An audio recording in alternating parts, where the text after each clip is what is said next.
Secretario de Defensa del Reino Unido, sobre la coalición de los dispuestos de 30 países. Únete al Secretario de Defensa del Reino Unido mientras se dirige a la coalición de los dispuestos por Ucrania. Good afternoon, all.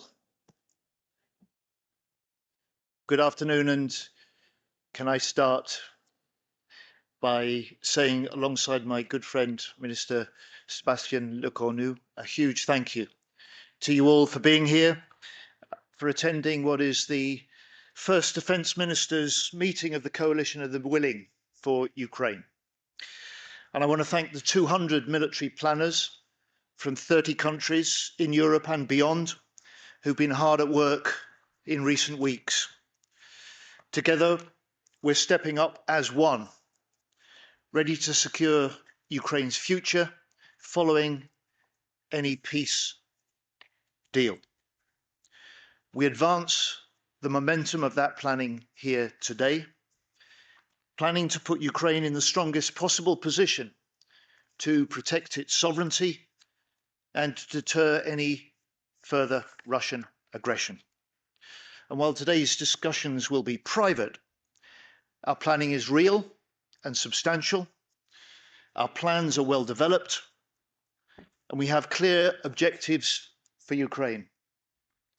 First, to secure safe skies. Second, to secure safe seas. Third, to support a peace on the land. And fourth, to support the Ukrainian armed forces to become their own strongest possible deterrent. Our reassurance force for Ukraine would be a committed and credible security arrangement to ensure that any negotiated peace does bring what President Trump has pledged, a lasting peace for Ukraine.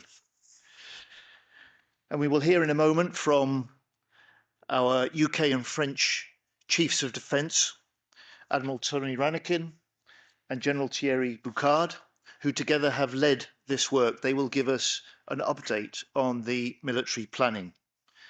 And we will focus on how operational planning of the coalition could work and how we make sure that we're fully prepared for the moment a peace agreement is reached. But we cannot jeopardize the peace by forgetting about the war, and the daily reality for millions of Ukrainians continues. Drone attacks, missile strikes, brutal fighting on the front line. So we must put more pressure on President Putin to end his war. And we must step up our support for Ukraine, both in the fight and in the push for peace. That's why I'm grateful that so many of you who are here today will also be here tomorrow for the meeting of the Ukraine Defence Contact Group, when we will pledge more military support to bolster Ukraine on the battlefield. There are 30 countries here today, 30 countries bound by a simple belief that peace is possible, and we must be ready for when that peace comes. That's why the work of this coalition is so vital. We're stepping up, we're serious, we're sending a signal to President Putin and to Minister Umerov and the Ukrainian people. We stand with you in the fight, and we will stand with you in the peace. Thank you. Now, if I may ask the media to leave, we will then turn to Minister Lecornu and get on with the meeting.